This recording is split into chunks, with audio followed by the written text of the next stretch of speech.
नमस्कार, जनवार्तामध्ये आपल्या सर्वांचं स्वागत। सर्वप्रथम पाहूया ठळक बातम्या।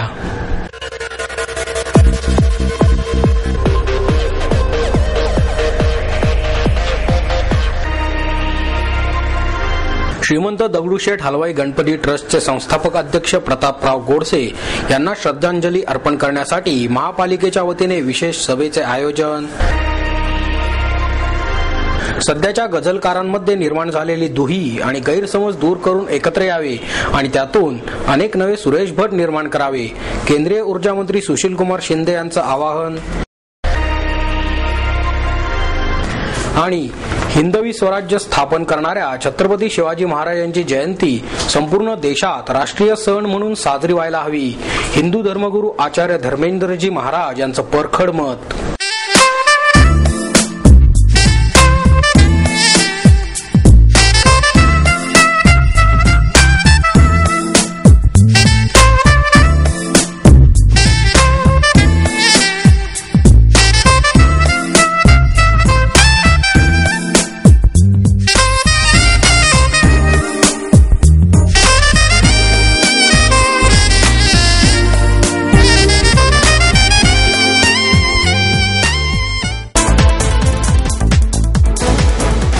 श्रीमंत दगडूशेठ हलवाई गणपती ट्रस्टचे संस्थापक अध्यक्ष प्रतापराव गोडसे यांना श्रद्धांजली अर्पण करण्यासाठी महापालिकेच्या वतीने विशेष सभेचे आयोजन करण्यात आले।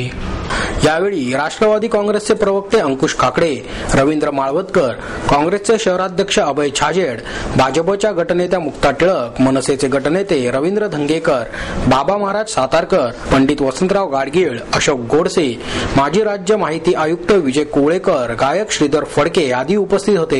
श्रद्धांजली सभेत सार्वजनिक गणेशोत्सव मंडळाचे अध्यक्ष, राजकीय पक्षांचे प्रमुख प्रतिनिधी यांच्यासह इतर विविध क्षेत्रातील मान्यवरांनी तात्यासाहेब गोडसे यांना भावपूर्ण श्रद्धांजली अर्पण केली। तात्यासाहेबांनी गणेशोत्सवाला चांगली दिशा देण्याचे काम केले। गणेश मंडळांना एकत्र आणून त्यांनी विधायक सामाजिक कार्याला बांधिलकी घालून दिली। त्यांच्या निधनामुळे गणेशोत्सवाचा आधारवड हरपला असून गणेशोत्सवात पोरकेपणा येणार आहे, अशा शब्दात मान्यवरांनी भावना व्यक्त करून श्रद्धांजली वाहिली। तात्यासाहेबांनी सतत माणुसकी जपण्याचे कार्य केले। त्यांच्या कार्याच्या आठवणी जागृत ठेवण्यासाठी महापालिकेच्या वतीने शहरात त्यांचे भव्य स्मारक उभारण्यात येईल। तसेच त्यांच्या जुन्या घरापासून ते टिळक पुतळ्यापर्यंतच्या रस्त्याला त्यांचे नाव देण्यात येईल, असे महापौर मोहनसिंग राजपाल यांनी जाहीर केले। स्मारक उभारण्याबाबत आणि रस्त्याला नाव देण्याबाबत अप्पासाहेब गोडसे यांनी आपल्या भावना सभेत व्यक्त केल्या। तात्यासाहेबांच्या निधनाने पालनकर्ता संरक्षणकर्त्याची पोकळी निर्माण झाली आहे, असे मत बाबा महाराज सातारकर यांनी व्यक्त केले। अंकुश काकडे, पंडित वसंतराव गाडगीळ, धीरज घाटे, श्रीधर फडके आदी मान्यवरांनीही यावेळी आपल्या भावना व्यक्त केल्या। सध्याच्या गझलकारांमध्ये निर्माण झालेली दुही आणि गैरसमज दूर करून त्यांनी एकत्र यावे आणि त्यातून अनेक सुरेश भट निर्माण करावेत, असे आवाहन केंद्रीय ऊर्जा मंत्री सुशील कुमार शिंदे यांनी केले। बांधव जनप्रतिष्ठानच्या वतीने आयोजित गझलोत्सव या कार्यक्रमाच्या उद्घाटन प्रसंगी ते उपस्थित होते। आमदार उल्हास पवार, महापौर मोहनसिंग राजपाल, सीआयडीचे महासंचालक अशोक धिवरे, माजी पोलीस आयुक्त सुरेश खोपडे, संस्थेचे अध्यक्ष अप्पा ठाकूर, अमित एंटरप्राइजेसचे किशोर पाटे, गझलकार बशीर नवाज, मधुकर नेराळे यावेळी उपस्थित होते। गझलकार ए.के. शेख यांना जीवन गौरव आणि डॉक्टर राजेश उमाळे यांना युवा गौरव पुरस्कार यावेळी प्रदान करण्यात आला। शिंदे म्हणाले, गझलकार सुरेश भट यांनी मराठी गझलेचे वैभव शिखरावर पोहोचवले। दुर्दैवाने त्यांच्या कार्याचा वारसा पुढे नेणाऱ्या सध्याच्या गझलकारांमध्ये दुही आणि गैरसमज निर्माण झाले आहेत, ते दूर करून दोन्ही गटांनी एकत्र यावे आणि त्यातून अनेक नवे सुरेश भट निर्माण व्हावेत। मराठी गझलच्या समृद्धीसाठी नवोदितांनी लेखन करण्याची गरज आहे। सुरेश भट नेहमी नव्या गोष्टींचा शोध घेत असत, ती वृत्ती नवकवींमध्ये येण्याची गरज आहे। गझलकारांमधील विसंवाद साहित्याच्या विकासाला मानवणारा नाही, त्यामुळे गझल सम्राट भीमराव पांचाळ, समीक्षक राम पंडित यांनी एका व्यासपीठावर येण्याची गरज आहे। दिल्ली आणि लखनौमधील शायरीमध्ये दुःख आणि शृंगाराचे वर्णन आहे, मात्र विदर्भ आणि पश्चिम महाराष्ट्रातील शायरीमध्ये समाजाचे वास्तववादी विचारमंथन झाले आहे। ज्यांना कविता किंवा गझल कळत नाही असे लोक रसिक झाले पाहिजेत, एवढी ताकद गझलेमध्ये आहे, असेही त्यांनी यावेळी नमूद केले। मराठी गझल त्याच्या इतिहासात मी जाणार नाही, कारण आज डॉक्टर आमचे उमाळे यांनी गझल कशी गावी याच्याविषयी एक स्वरलिपीचं पुस्तकाचं प्रकाशन त्यांनी करायला लावलं आणि तेही आता तुमच्या हातामध्ये आहे. सुरेश भट अमरावतीचेच, उमाळेही अमरावतीचेच, डॉक्टर पंडितही अमरावतीचेच. मी अजून एक नाव घ्यायचं राहिलं, डॉक्टर पाटणकर अमरावतीचे. यवतमाळचे असले तरी ते मी तर अमरावतीच त्यांना समजतो, कारण पहिल्यांदा मी त्यांना भेटलो ते अमरावतीत भेटलो 75ला.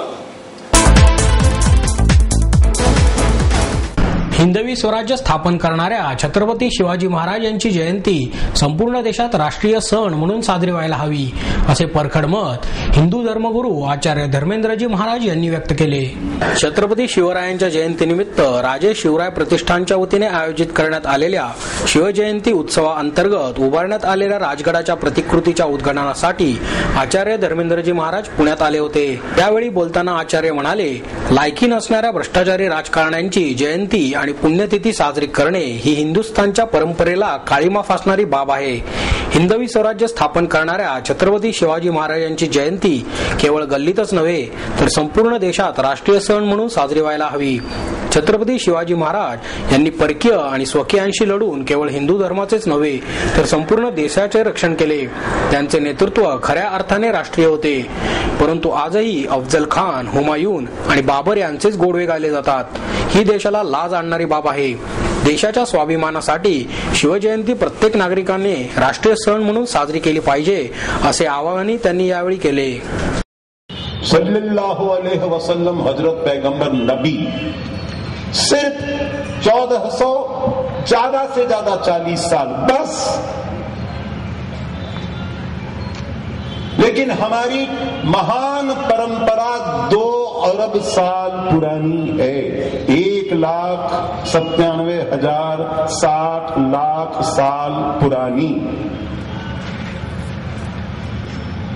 पुणे में रहने वाले जितने भी मुसलमान हैं वो हमारे जयंतराव सालगांवकर का काल निर्णय मंगा करके देख लें और जान लें कि मानवता का इतिहास, ये जो इंसानियत जिसको तुम इंसानियत कहते हो, ये 1440 साल पुरानी नहीं है. तो 1440 साल पहले अगर मनुष्य नहीं थे तो सल्लल्लाहु अलैहि वसल्लम पैदा कैसे हुए?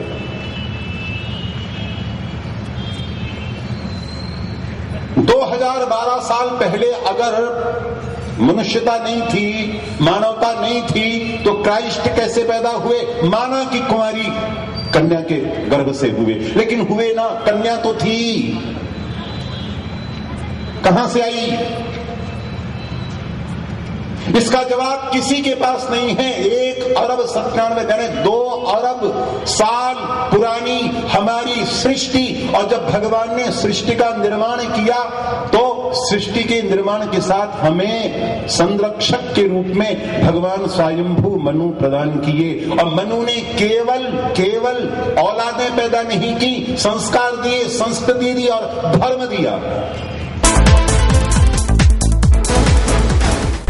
शहरात मोठ्या प्रमाणावर होणारी पाण्याची चोरी आणि गळती यामुळेच पाणी कपातीचा प्रश्न निर्माण झाला आहे, असे मत सामाजिक कार्यकर्ते विवेक वेलणकर यांनी व्यक्त केले. सजग नागरिक मंचच्या वतीने पाणी कपात या विषयावरील चर्चासत्राचे आयोजन करण्यात आले होते.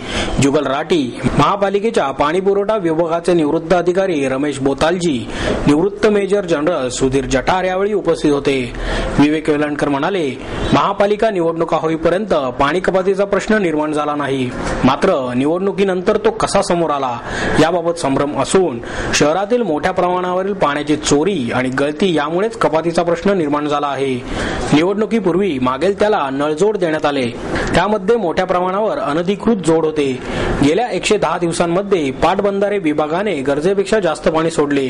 थंडीत 3 महिन्यात 1.5 TMC पाण्याचे बाष्पीभवन झाल्याचा पाटबंधारे विभागाचा दावा खोटा आहे. प्रत्यक्षात उन्हाळ्यातही फक्त 1.5 TMC पाण्याचे बाष्पीभवन होत असते. रमेश बोतालजी म्हणाले, धरणातील पाणीसाठा वाढवण्यासाठी पाणलोट क्षेत्रामध्ये बंधारे बांधण्याची गरज आहे. प्रशासनाने 24 तास पाणी पुरवठ्याची घोषणा त्रासदायक ठरेल. पाणी गळती रोखण्यासाठी प्रशासनाने कठोर पावले उचलण्याची गरज आहे. जठार म्हणाले, बेकायदेशीर नळ जोडांमुळे 20 ते 30% पाणी वाया जाते, त्यावर कठोर कारवाईची गरज आहे.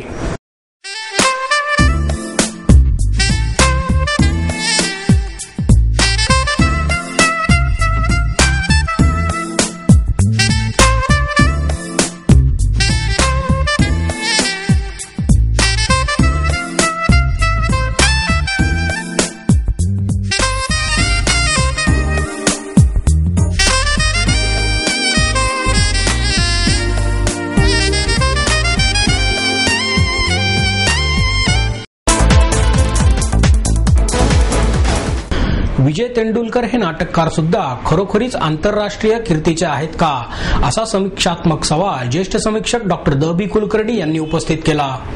प्रतिमा प्रकाशनच्या वतीने प्रल्हाद वडेर यांनी संपादित केलेल्या तेंडुलकर नावाचे वादळ या लेख संग्रहाचे प्रकाशन डॉक्टर कुलकर्णी यांच्या हस्ते करण्यात आले. यावेळी नाट्य समीक्षक प्राध्यापक माधव वझे, प्राध्यापक केशव सदरे, प्रकाशक अरुण पारगावकर उपस्थित होते. कुलकर्णी म्हणाले, आपण लिहिलेली पुस्तके विविध भाषात भाषांतरित झाली, विविध देशात आपल्या नाटकांचे प्रयोग झाले, म्हणून संबंधित साहित्यिक अथवा नाटककाराला आंतरराष्ट्रीय पातळीवरील म्हणणे चुकीचे आहे. विजय तेंडुलकर हे नाव मोठे आहे, त्यांचे कर्तृत्वही मोठे आहे. त्यांच्या लेखनातून माणसात लपलेली पशुता दिसते, पण रक्ताच्या नात्यांसंदर्भात त्यांनी काय उत्तरे दिली ते आंतरराष्ट्रीय कीर्तीचे आहेत का, हे प्रश्न मनात उपस्थित होत असून त्यावर श्रोत्यांनी विचार करावा. जो वाङ्मय प्रकार आपण हाताळतो त्यात आंतरराष्ट्रीय दर्जाचे वेगळेपण शोधणे, त्यात मौलिक भर टाकणे महत्वाचे असते. यावरून त्या साहित्यिकांचे आंतरराष्ट्रीयत्व सिद्ध होते, भाषांतराने किंवा काही प्रयोगांनी नाही. शेक्सपियर, ब्रेख्त यांच्या पुढचे पाऊल टाकले असले तर तेंडुलकरांना आंतरराष्ट्रीय कीर्तीचे म्हणता आले असते. प्राध्यापक वझे म्हणाले, तेंडुलकरांनी मध्यमवर्गीय नैतिकता, मूल्यव्यवस्थेला धक्का देणारी नाटके लिहिली. त्यांची नाटके वादळ उठवणारी नव्हती, तर नवा विचार देणारी होती. खरी वादळे नाटकांना विरोध करणाऱ्या लोकांनीच उठवली, असेही ते म्हणाले. किरकोळ क्षेत्रात परकीय गुंतवणुकीस परवानगी देऊन छोटे व्यापारी आणि शेतकऱ्यांना नष्ट करण्याचा केंद्रातील आघाडी सरकारचा डाव आहे, असा आरोप व्यापार आणि रोजगार बचाव आंदोलनाचे राष्ट्रीय समन्वयक धर्मेंद्र कुमार यांनी केला. पुना मर्चंट चेंबर आणि लोकायतच्या वतीने आयोजित थेट परकीय गुंतवणुकीचा शेतकरी, व्यापारी आणि ग्राहकांवर होणारा परिणाम या विषयावरील चर्चासत्राचे आयोजन करण्यात आले. यावेळी चेंबरचे अध्यक्ष अजित सेटिया, ग्राहक पेठेचे सूर्यकांत पाठक, सामाजिक कार्यकर्ते नीरज जैन, रमेशभाई पटेल, दीपक बोरा, नितीन नहार आदी उपस्थित होते. धर्मेंद्र कुमार म्हणाले, केंद्रातील आघाडी सरकारला जनतेपेक्षा उद्योजकांचे हित महत्वाचे वाटते. किरकोळ क्षेत्रात परकीय गुंतवणुकीस परवानगी देऊन येथील छोटे व्यापारी आणि शेतकऱ्यांना नष्ट करण्याचा त्यांचा डाव आहे. शेतकरी, ग्राहक आणि छोट्या उद्योजकांनी एकत्र येऊन याविरोधात आवाज उठवल्यास एफडीआयचा धोका टळेल. केंद्र सरकार, कंपन्यांचे मालक, परकीय गुंतवणूकदार आणि त्यांचे देशातील भागीदार यांच्या दबावाखाली आहे. जागतिक व्यापार संघटनेच्या करारावर स्वाक्षरी करून देशाने आपले अधिकार गमावले आहेत. या परकीय कंपन्यांनी कोठून माल घ्यावा आणि तो किती किमतीला विकावा याचे बंधन घालण्यात आलेले नाही. त्यामुळे एफडीआय म्हणजे किरकोळ व्यापारावरची टांगती तलवार आहे. नीरज जैन म्हणाले, जगातील ज्या देशांमध्ये इतर देशांना किरकोळ क्षेत्रात विक्रीची परवानगी दिली आहे तेथे शेती आणि व्यवसाय नष्ट झाले असून लाखो लोकांवर बेकारीची वेळ आली आहे, असेही त्यांनी सांगितले. नावाजलेल्या तब्बल 453 संगीतकारांचा समावेश असलेल्या मराठी चित्रपट संगीतकार कोशाचे जोशपूर्ण वातावरणात प्रकाशन करण्यात आले. जाहीर समारंभाचे व्यासपीठ टाळणारे संगीतकार, प्रकाशात न येणारे संगीतकार, यशाचे श्रेय न घेणारे संगीतकार यांच्यासह नावाजलेल्या तब्बल 453 संगीतकारांचा समावेश असलेला कोश तयार झाला आहे. मराठी चित्रपट क्षेत्रात योगदान देणाऱ्या या संगीतकारांवर अशा प्रकारचा कोश प्रथमच तयार झाला आहे. त्याचे प्रकाशन प्रभाकर शंकर जोग, अशोक पत्की आणि आनंद मोडक या 3 संगीतकारांच्या उपस्थितीत झाले. प्रतीक प्रकाशनच्या वतीने हा प्रकाशन सोहळा आयोजित करण्यात आला होता. या प्रसंगी कोशाचे लेखक मधु पोद्दार आणि अखिल भारतीय चित्रपट महामंडळाचे अध्यक्ष प्रसाद सुर्वे उपस्थित होते.